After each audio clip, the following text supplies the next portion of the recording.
بن جائیں اور میڈیا کو فارملی کنٹرول کریں. تو میں نے اس وقت ان کو کہا تھا کہ میں آپ کے اکاؤنٹس کے ساتھ میرا کوئی لینا دینا نہیں ہوگا, کیونکہ مجھے پتا تھا کہ اس کے اندر بہت سارے غیر قانونی کام ہو رہا ہے. تو پھر میرے ایک سب اکاؤنٹ کھولا گیا جس میں سگنیٹری میں تھا, عمران خان صاحب تھے اور ایک اور شخص تھے, وہ نام بھی چھپایا گیا ہے. یہ 9 سگنیٹری جو 28 بینک اکاؤنٹ نکلے ہیں جس میں سے 23 پی ٹی آئی نے سبمٹ, یہ کیوں چھپائے گئے؟ ان کو یہ خوف ہے کہ ان اکاؤنٹس میں جو غیر قانونی کام ہوا ہے تو سگنیٹری اس کا ڈائریکٹلی رسپانسبل ہوتا ہے, لیکن وہ ریکارڈ کا تو حصہ بن چکے ہیں. وہ اوریجنل بینک اکاؤنٹ جو اسٹیٹ بینک کے ذریعے ہیں وہ تو اس میں آ چکے ہیں, تو آپ اس کو چھپا تو سکتے نہیں ہیں. وہ آج نہیں تو کل. بہرحال انہوں نے جو دستاویزات جمع کرائے اس میں 9 سگنیٹریز بشمول عمران خان, بشمول دیگر سگنیٹریز, ان کے نام چھپائے گئے اور باقیوں کے نام ظاہر کیے گئے. یہ 2 بڑی اہم ہیں. اور یہ جو باٹم لائن فگر ہے یہ اس تمام ایکسرسائز کا ایک سمنگ ہے, سمیشن ہے کہ 2.2 بلین روپیز کی انلیگل فنڈنگ ہوئی ہے جو بحق سرکار ضبط ہونی چاہیے قانون کے مطابق. یہ ہم نے ان کے سامنے رکھ دی ہے. آئیے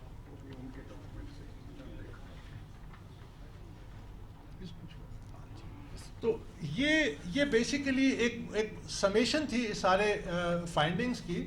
اور انہوں نے جو محنت کی ہے, جو ان کے سامنے رکاوٹیں, اس کے باوجود انہوں نے پورا ایک دن لگایا صرف کراس ویریفیکیشن کے لیے کہ ہم نے یہ کوشش کی کہ 98% 99% کسی قسم کی ساری چیزیں ایکوریٹ ہو, ان ایکوریسی نہ ہو. اس کے باوجود کہ انہوں نے رکاوٹیں کھڑی کی, اور اس کے نتیجے میں اب آپ اندازہ لگائیے کہ جب ان کے اوریجنل بینک اکاؤنٹ سامنے آئیں گے جو 28 اسٹیٹ بینک کے ذریعے آئے ہیں, آپ اندازہ لگائیے کہ جو ملازمین کے اکاؤنٹس میں پیسہ گیا ہے وہ سامنے آئیں گے. آپ اندازہ لگائیے کہ جو بین الاقوامی فنڈنگ ہوئی اور جو اکاؤنٹس میں ہے وہ جب آئیں گے, تو جو میں کہتا ہوں کہ یہ پاکستان کی تاریخ کا میگا فنڈنگ سکیم ہے. اس سے بڑا فنڈنگ سکیم پاکستان کی تاریخ میں نہیں ہوا ہوگا. اور یہ جو ہے جو ہم نے آج آپ کے سامنے پی ٹی آئی کے اپنے ڈاکومنٹ سے جو اخذ کیے ہیں نتیجے, جو فیکٹس سامنے ہم نے رکھے ہیں, یہ انڈینائبل فیکٹس ہیں, یہ ان کے اپنے ریکارڈ کا حصہ ہیں. قانوناً میں پھر دوبارہ ریپیٹ کر دوں, آپ نے سورس اینڈ ڈیٹیلز بتانی ہے اور آپ نے بتانا ہے کہ یہ پیسہ پاکستانی شہری سے آیا ہے. جب آپ سورس اینڈ ڈیٹیل نہیں بتاتے وہ پیسہ ضبط ہوتا ہے. اور یہ اس کے باوجود کہ 6-7 سال ہو گئے اس کیس کو, 3.5 سال انہوں نے کوشش کی کہ ڈاکومنٹس کو فج کریں, انجینئر کریں.